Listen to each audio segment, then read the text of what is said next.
Ahí estamos. Hola Dani, muy buen día. Daniel de Miguel conmigo desde Burgos, acompañante con el método de bioneuroemoción. Hola, buenos días, Denis. Un momentito, le voy a bajar que se refleja mucho. Vale. Vamos a hablar sobre la conciencia de unidad, que es una de las cosas que integra un tipo de paradigma o una filosofía que integra el método de bioneuroemoción, por la cual parte y es su base, digamos, para poder aplicar el método a todas las personas. Pero antes de eso, bueno, yo quiero referirme a un concepto que usa el cristianismo, que es el de la noche oscura del alma, que se refiere sobre todo a cuando una persona pues no se siente bien, se siente abandonado, se siente colapsado. Es esa fase de su vida en la que necesita de alguna forma algo que lo sostenga, algo que lo alivie, que alivie su dolor, y es esa fase hacia un camino espiritual, hacer un acercamiento hacia la parte espiritual. Y esto es porque, bueno, todos somos espirituales de alguna manera, en cualquier cultura. Todos tenemos esta parte espiritual, tenemos el mismo origen, y de alguna manera, bueno, se refiere a, mm, a esa, a observar, bueno, no a observar, hace referencia a la conciencia, esa conciencia que no se puede observar materialmente y que está ligada a algo muy superior a los seres vivos. Y en esta búsqueda de lo espiritual, bueno, tenemos estas dos paradigmas o dos vertientes que se basa, en la cual basamos el cómo vamos a experimentar nuestra vida, que sea de una forma en la que nos sentimos separados del todo, y otra en la que nos sentimos unidos, que estamos unidos a todo lo que nos rodea, y que entre una y otra persona o entre una y otra cosa o situación, de alguna manera nos influimos, ¿no? Y entonces esto es lo que quiero como introducción a lo que es la conciencia de unidad. Quiero que hablemos tú y yo, porque es muy importante, ¿no? Cuando, cuando nos encontramos pero tan sumergidos en nuestros problemas, que no encontramos salida y no encontramos un modo que nos alivie, que nos haga resurgir. Dani, yo te pregunto, ¿qué es la conciencia de unidad? Muy bien, bueno, Denis, muy bien, lo has explicado muy bien. Como has hecho referencia a la tradición cristiana, la conciencia de unidad se podría entender como todo lo que nos une y nos vincula tanto a nuestro interior con respecto al exterior. Es decir, que no hay una separación entre lo que hay fuera y lo que hay dentro. También has hecho referencia a esa tradición en la cual hay un pecado original, ¿no? Que es como una separación. Entonces hay una culpabilidad inconsciente. Entonces, ya de partida, el ego nos separa, ¿no? De esa conciencia de unidad, de la que todos partimos. Ahora bien, la conciencia de unidad ve todos esos aspectos como algo complementario. Cuando estamos en un conflicto, lo podemos vivir de dos maneras, como una oportunidad. Tú has hablado de la noche oscura del alma. Es una transición entre el viejo yo y el nuevo yo. Pero esa transición, para que esa transición ocurra, algo tiene que morir. Y el ser humano no está acostumbrado a perder. Es decir, no está acostumbrado a soltar. Porque eso es muy egoico, porque el ego es quien nos dice quiénes somos desde edades muy tempranas. Y la conciencia de unidad lo que nos invita es a que soltemos los viejos patrones que en este momento no nos son útiles. Es decir, que vivamos las polaridades que observamos fuera como oportunidades de cambio. Es decir, que podamos, aquellos aspectos que no nos gustan o nos incomodan, los podamos incorporar a nuestra vida a nuestra manera. ¿Y eso qué requiere? Observación. Y eso cuesta, porque es un trabajo en el cual tengo que ponerme en el lugar de quien me causó el daño, objetivamente, para de esa manera sacar la información que tiene que ver conmigo. Y eso nos lleva también al inconsciente colectivo, que es donde están los arquetipos. Y el arquetipo predominante es el self, que es el que nos une a la conciencia de unidad, que es la unidad de lo que somos como seres. Es como, digamos, es como si fuera el Internet, ¿no? Donde está toda la información y todas las posibilidades. Entonces, como tú muy bien has dicho, cuando estamos en esa noche oscura, ¿no? O estamos transitando esa sensación de no saber qué hacer, dónde ir, porque estamos fijados en nuestra personalidad, que el conflicto nos viene, curiosamente, ¿no? Aunque parezca una contradicción, el conflicto nos viene a sanar. Es decir, a que, oye, ¿esto cómo no te puedes permitir ver esto de otra manera? Entonces, en ese sentido, creo que es muy interesante el concepto de la conciencia unidad, que es la columna vertebral del acompañamiento. ¿Por qué es la columna vertebral? Porque la conciencia de unidad siempre nos lleva a nosotros. ¿Qué tiene que ver con nosotros si tengo un conflicto con mi papá? Si tengo un conflicto en mi trabajo, con mi jefe, que me da órdenes, si a mí me molesta. Vamos a llegar tan lejos como el cliente quiera. Yo siempre eso se lo comento a mis clientes. Yo te voy a dar mi 100%, pero tú me tienes que dar el tuyo. Y yo voy a intentar sortear todas esas trabas o bloqueos que me vas a poner para llegar a esa verdad que es la tuya, en realidad. Y ese es un poco el trabajo que hacemos con la conciencia unidad. Lo que yo voy a intentar en este directo es que las personas tengan unas primeras herramientas, ¿no? Conceptuales que puedan aplicar en su vida, ¿no? Porque, claro, normalmente estamos regidos por el ego. El ego no es el enemigo. El ego es un complejo. Y como complejo quiere vivir. Entonces no podemos eliminarlo, tenemos que comprenderlo. El ego es una herramienta magnífica para entender lo que estamos percibiendo, es decir, para comprender lo que estoy percibiendo en mi exterior. Cuando algo me molesta, si me molesta a mí y no a ti, ¿con quién tiene que ver? Conmigo. Por lo tanto, tenemos que buscar dentro qué información llevamos para estar manifestándolo fuera. Ese es un poco el trabajo del ego, indicarnos, es como un indicador. Pero lo más importante, a colación de lo que estamos hablando, es la atención. ¿Por qué te digo esto? Porque la atención es lo que más cuesta mantener. Cuando estamos en un conflicto, siempre buscamos culpables. Es culpa de él, es culpa del gobierno, es culpa de mi padre, es culpa de... Eso nos aleja... Claro. Sí. Nos ponemos como en el rol de víctimas, ¿no? Y es un rol en el que estamos muy pasivos.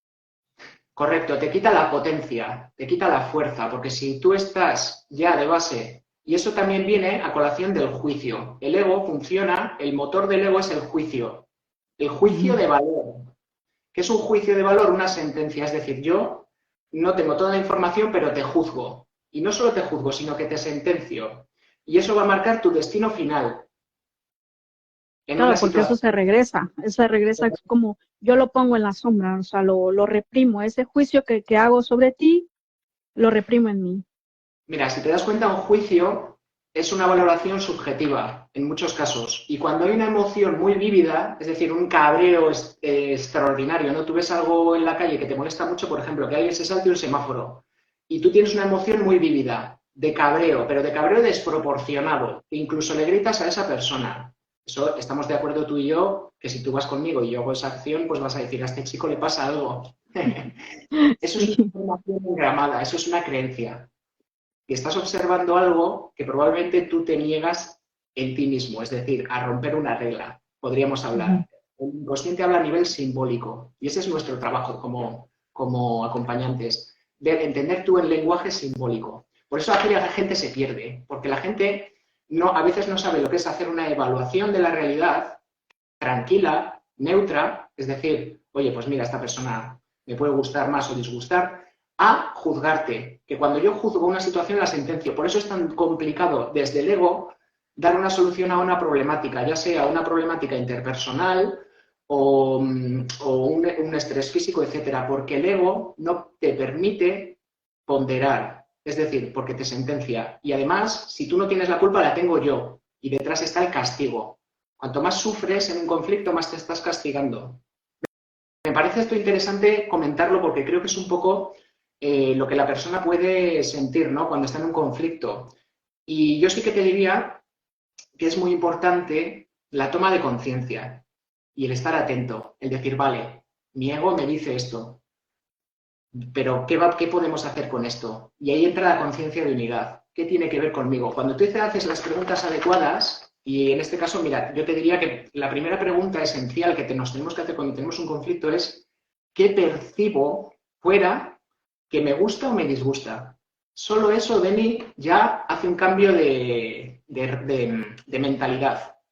Claro, porque eso nos va a ayudar a ver qué percepción tenemos ahí que nos está limitando, que nos está bloqueando, que nos permita aprenderlo, hacerlo consciente y de manera, si es algo que estamos reprimiendo, integrarlo en nosotros, ¿no? Exactamente, Y por eso digo que la conciencia de unidad es muy importante porque nos ayuda a deshacer esas percepciones, a deshacer esas creencias, ¿no? Y que de alguna manera nos ayuda a potenciarnos. Y en este sentido, la conciencia de unidad y lo que tú me dices del ego es lo que sería la conciencia dual, ¿no? Cuando nos sentimos separados.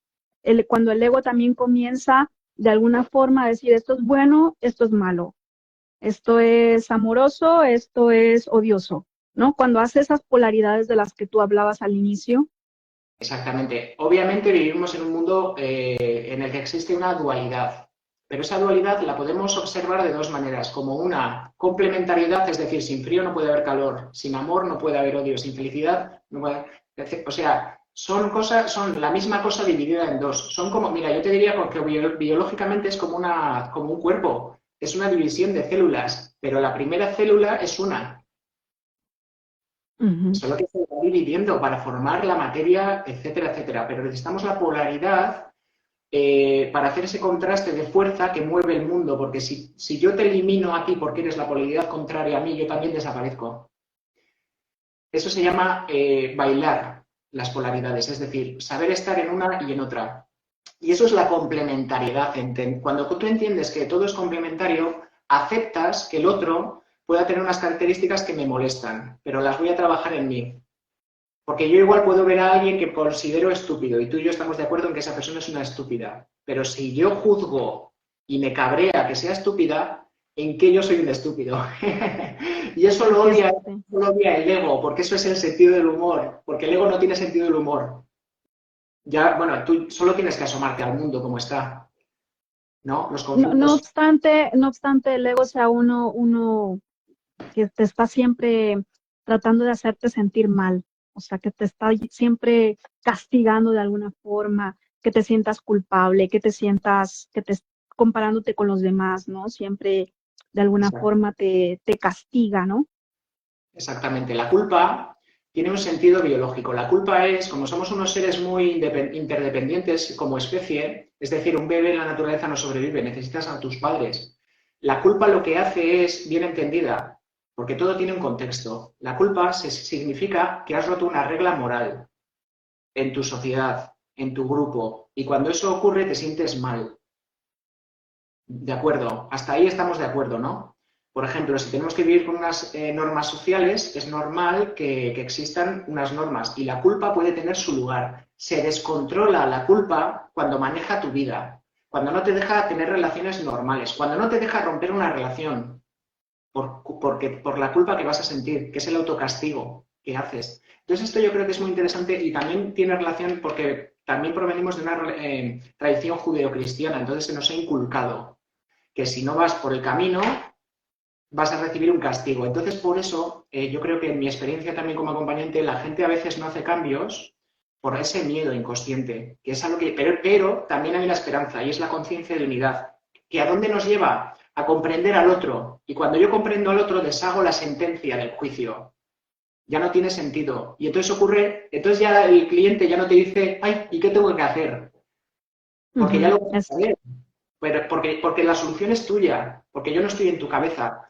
Pero si llegas a ese, no sé si es un sentimiento o qué es, a esa toma de conciencia, se te abre un abanico nuevo, porque la conciencia de unidad es expansión, es expansiva. En cambio, el ego es constreñido, te hace ver lo que tú quieres que vea. Y el ego es una función biológica de supervivencia, y hay que entenderlo como tal. Muy bien, si tú, por ejemplo, sientes un miedo porque, yo qué sé, estás en la naturaleza y oyes un ruido extraño, pues es normal y ese miedo tiene una función cardinal para que tú te salves de esa situación. Pero cuando maneja tu vida en las creencias, por ejemplo, irracionales, etcétera. Es decir, cuando tú estás haciendo algo que sabes que te perjudica, algo estúpido, estás haciendo algo que no te beneficia a ti ni al otro.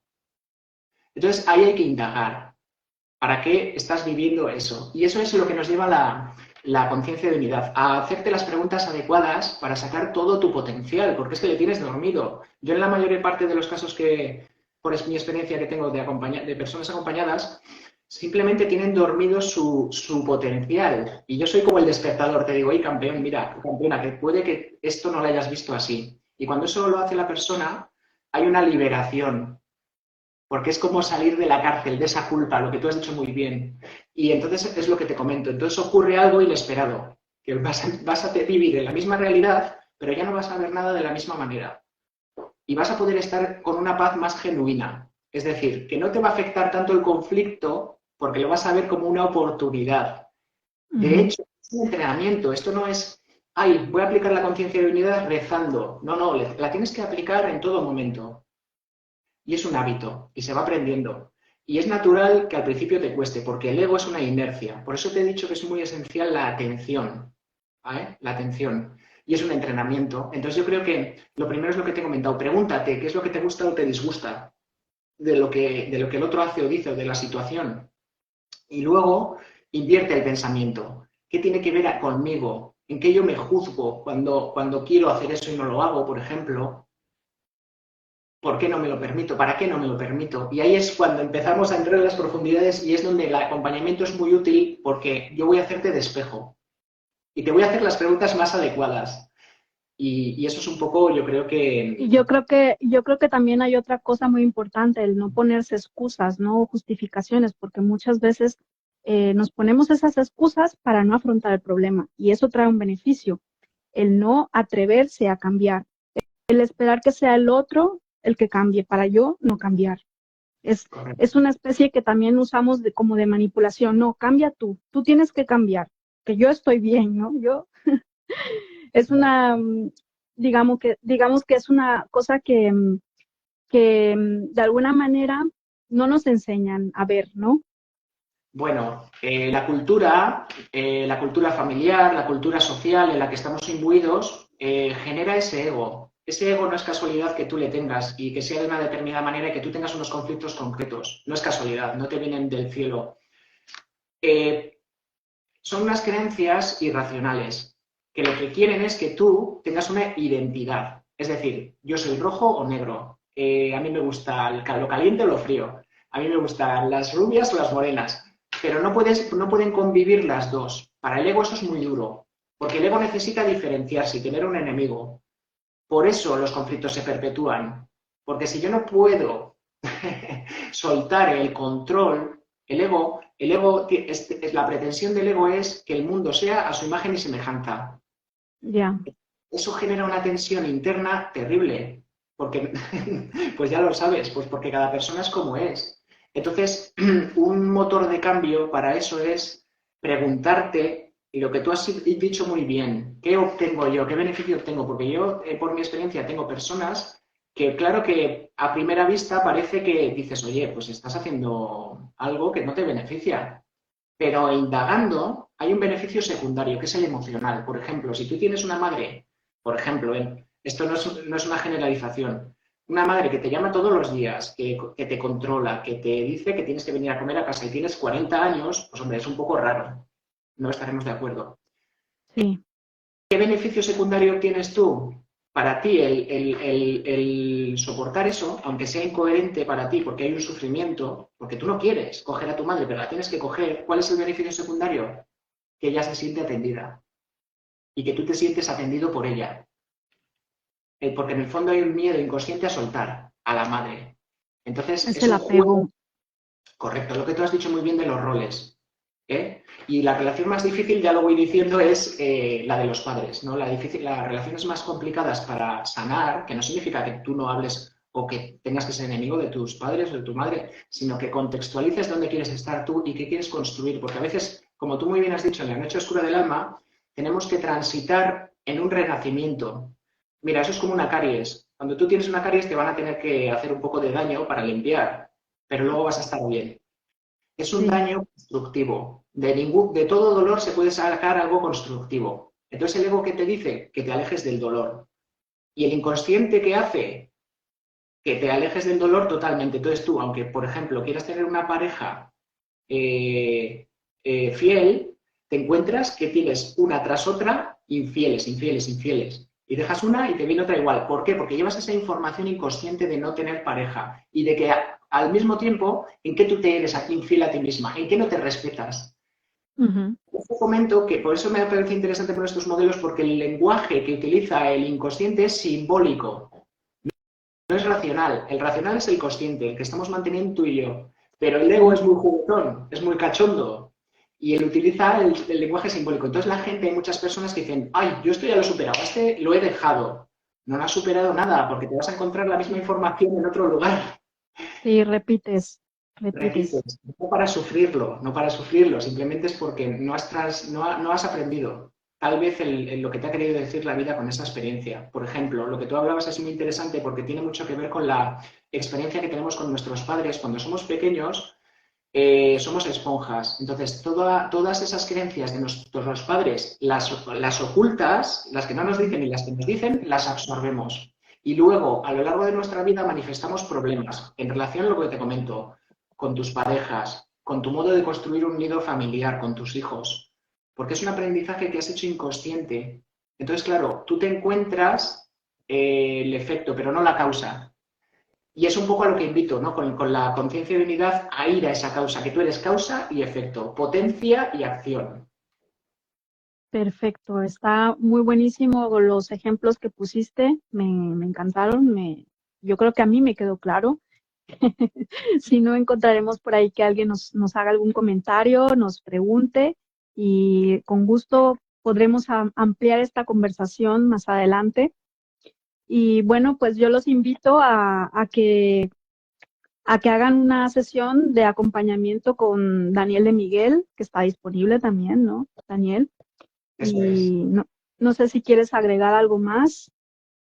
Pues yo te diría una cosa, que la libertad emocional empieza por reconocernos a nosotros mismos y que la conciencia de unidad nos ayuda a eso, a verte como eres, no como te dicen que eres, ¿no? Que es un poco el ego. Entonces, por supuesto que invito a todo el mundo a que intente o busque, ¿no? Esa manera de reconocerse, y que espero que con este vídeo por lo menos hayan tenido una concepción distinta, ¿no? Para tener alguna herramienta y ampliar, ¿no? Su estado de conciencia o sus conflictos, y que por supuesto pues se pueden comunicar conmigo y con todo gusto pues contestaré las preguntas que me hagan y sin ningún problema. Y a que se animen a aprender de todas sus situaciones de conflictos que tienen, de todas Eso, esas dificultades que tienen, exacto. son las mejores para sacar el oro, ¿no? Son oportunidades, y yo por mi experiencia te puedo decir que de las peores situaciones siempre se saca un bien, pero tienes que verlo y ese es el tesoro que hay detrás. Y por supuesto que invito a todas las personas que, aunque lo estén pasando mal, sean valientes, ¿eh? Sean valientes y se atrevan, sobre todo, aunque no hagan un acompañamiento, pero que se atrevan a hacerse las preguntas adecuadas, que se atrevan a hacer cambios, porque sobre todo el inconsciente entiende la acción y la emoción. No entiende que yo te dé una receta, entiende que tú tomes acción sobre tu conflicto y que lo conviertas en una oportunidad. Y nada, Deni, muchísimas gracias por el Y directo. que no están solos, que no están solos, están aquí los acompañantes para apoyarlos en el proceso. Por supuesto, Muchas todo. gracias, Muchas gracias. muchas gracias, Dani. Nos vemos en la próxima. Chao, Por muchas supuesto. gracias a todos. Gracias, Chao, saludos. chao.